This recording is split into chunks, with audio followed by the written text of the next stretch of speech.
Bienvenue sur Pause Matinale, très heureux de prendre ce nouveau temps avec vous pour un troisième volet des 4 leçons à retenir pour l'après-confinement.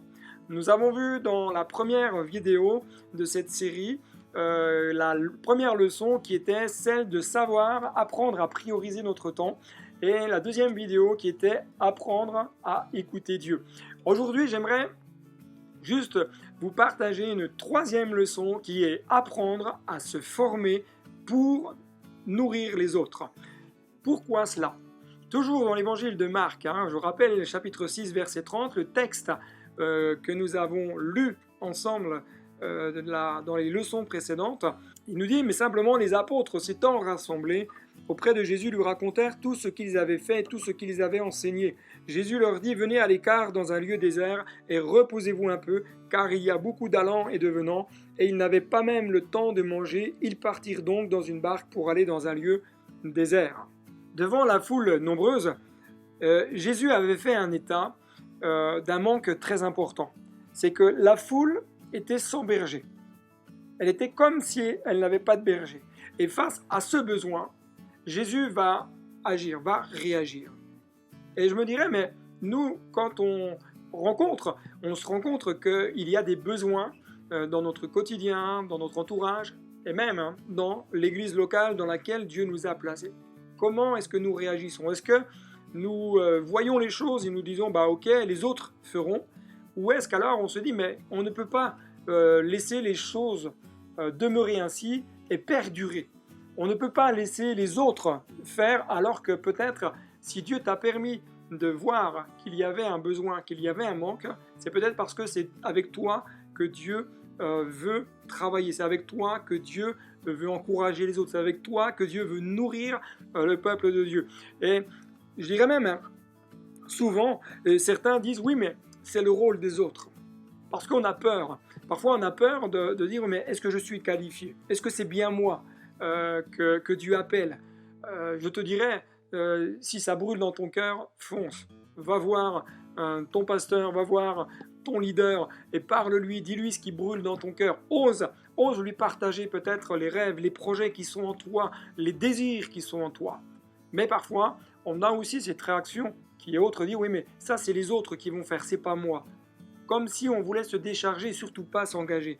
Je pense que lorsque Dieu nous montre, c'est qu'il y a un impératif dans notre vie, c'est que Dieu veut nous former pour nourrir les autres. Et dans le désert du confinement, je dirais que Dieu nous amène à apprendre à nous former.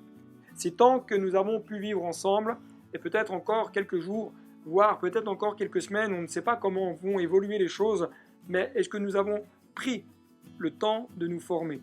Est-ce que nous avons pris le temps de lire des ouvrages? Est-ce que nous avons pris le temps de méditer la parole de Dieu? Est-ce que nous avons pris le temps de développer les dons, les talents que Dieu nous a donnés? Peut-être que vous êtes musicien. Moi, j'ai ma guitare à côté de moi. Il m'arrive bien souvent de prendre ma guitare, de jouer, de composer. Est-ce que je développe? Est-ce que je développe les talents peut-être du graphisme, de l'informatique, le talent peut-être de la solidarité, le talent autre? Peut-être que ce qui bout en toi, c'est l'accueil. Peut-être ce qui bout en toi, c'est de prendre des nouvelles des uns et des autres. Est-ce que tu vas dire, mais en fin de compte, c'est le rôle des autres et pas le mien? Prends le temps, je te dirais, de développer ce que Dieu t'a donné.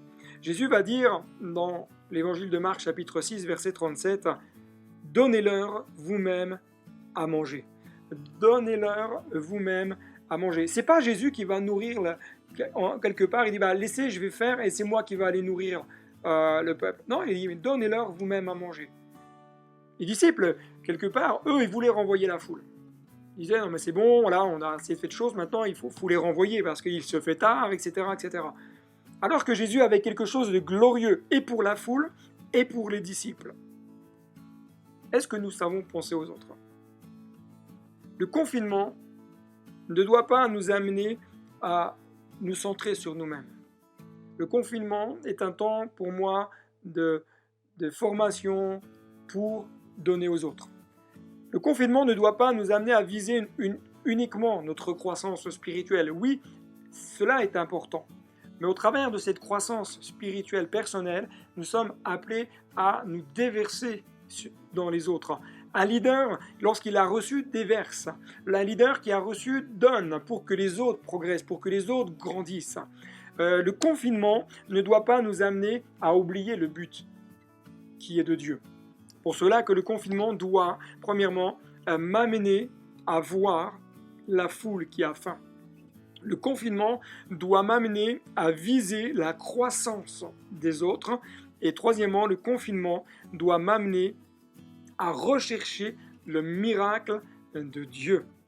Au travers de ce temps, nous devons apprendre à nous former pour pouvoir devenir un impacteur demain pour ceux qui nous entourent. Dieu t'appelle à impacter ton environnement. Dieu t'appelle à être un vase communicant pour ceux qui sont autour de toi, voisins, amis, famille, collègues. Tu es appelé à te déverser sur les autres. Mais pour cela, nous avons tous besoin d'apprendre, de nous former et de nous laisser former par Dieu dans ces temps de désert, mais ces temps de confinement où Dieu veut nous amener à avoir la vision juste sur ce qui nous entoure, avoir ceux qui sont dans le besoin et avoir le besoin, et que nous-mêmes, nous puissions nous former pour répondre aussi aux besoins des autres. Dieu vous bénisse. Je vous dis à très bientôt pour une nouvelle capsule. Et si vous n'êtes pas abonné, n'hésitez pas à vous abonner simplement, à liker cette vidéo, à la partager, à laisser un commentaire. Et je vous dis à très bientôt sur Pause Matinale.